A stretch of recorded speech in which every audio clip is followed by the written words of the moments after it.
There are some mistakes that we could have avoided if only we had the information, or if only we had someone who had passed through such experience and probably had shared it with us. Yes, we could have avoided it, or we could have avoided the same had I known. So this video is highly informative. Yes, I'm telling you, watch it till the end, okay?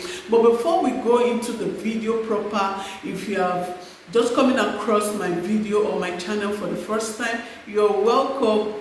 Doris, or simply call me bayoandobi. I talk about study, I talk about migration, I share my experiences and every other thing in between.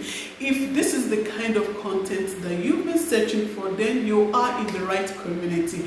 Please do it well by clicking on the subscribe button and turn on your post notification. Yes, it really means a lot to me, okay? Thank you so much. If there is something I love to do most here in Portugal, that is whenever I'm in a new settings or I'm in a new environment, like changing a job, the first thing I do is to look out for international people.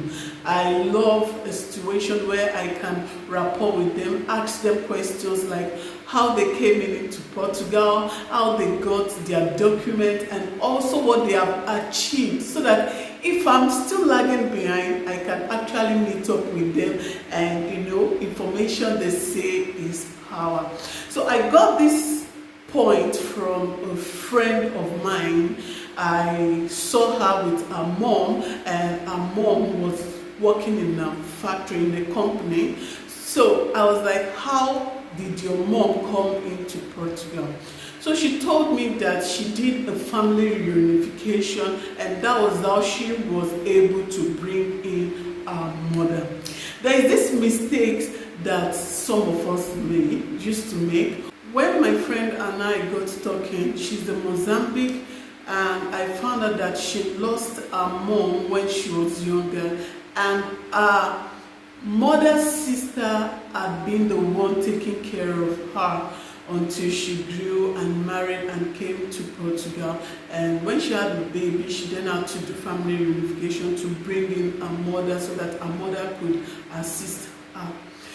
There was a day I got talking with a Nigerian, and I asked her about herself. So she told me about herself. She told me she lost her parent when she was young, and so the same situation, that our aunt has been the one taking care of her, everything, she owed her everything. So I asked her what name she included in when she was submitting documents at SEP.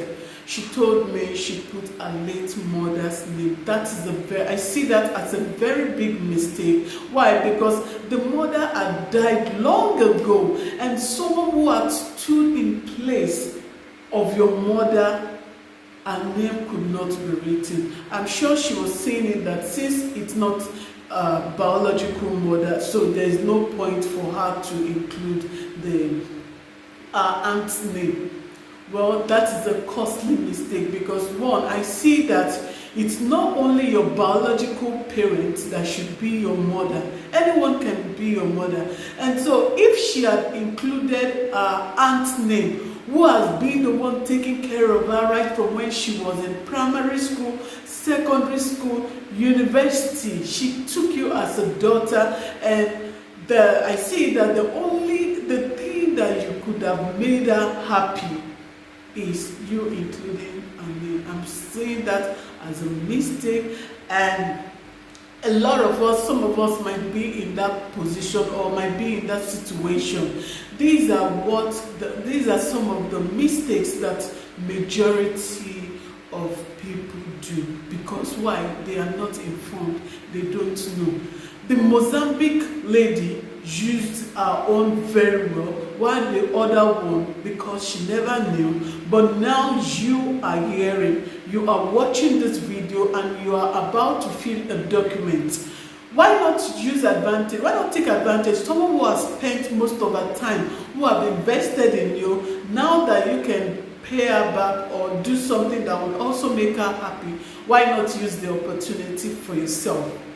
The truth is, it is what you have written down. It is the name that you have put in. Like when I was filling my form at SEF, I included my father's name because a space will be there for you to write your father's name, your mother's name, your children, your dependents, okay? I included my father's name because my dad is still alive, my mom is still alive, okay? Include those names that you feel they are beneficial to you, those ones that are dependent under you, okay? These are mistakes that some of us, we don't know. It is now later on we will now say, had I known. Now you have the opportunity. Now you are hearing it from, maybe I'm not the one that it happened to directly, but I've heard from someone and I'm sharing with you guys, okay?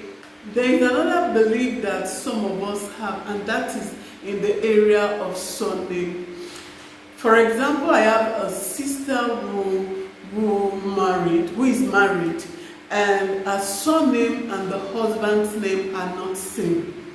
She bears the husband's, the first name. The surname are not same, okay? And at this process, we've seen a situation whereby some will now start running helter-skelter, looking for a name to now change the surname to conform with the husband's name. It's not always so. What shows that he is your husband is that marriage certificate. If what is written in the marriage certificate is what your husband has written down here in Portugal when he's doing his family reunification, then it is that document that they work with, the marriage certificate showing the name, how your husband have written it. That is what works, okay? We've seen a situation whereby some people will then start going from one place to another, looking for a way to change their surname so that it will conform. It is what is written in the marriage certificate that they work with, and whatever name your husband have written down here when is going to serve for the marriage unification process, okay? So because you are bearing a different name with the children, like the husband's first name, you now want, because of family unification, you now want to go and change all the names. It's not done so. It's not done like that. What is done is in the birth certificate, because you need your birth certificate here, the kids, not you as an adult. The kids, they need the birth certificate. They look at the names, how it is written, how your husband have written it is what they work with. And in that marriage certificate, they write the father's name and the mother's name. So you see, it is that document showing how it is that they work with. Okay, so don't tamper with anything, don't change anything, just work with the document that is with you. I'm very sure this video would help one or two persons. One, the first one, if you have a late parent, I know majority of us want to show respect, but then if it's not beneficial, if it can benefit someone who have stood in place for you, then it is left for you to decide. And also names, don't tamper with your certificate, don't tamper with anything. Use it as it is, okay? Thank you so much if you have watched up to this moment, and if you have been getting values from my videos, please don't forget to give it a thumbs up. Give it a thumbs up now. And also, if you have not been following me on my Facebook, there I will be coming live to share experiences, what you are going to meet down here, okay? Please kindly do that. It's also bayoandobi's show, okay? Thank you so much, and see you in my next video. Bye bye. Ciao.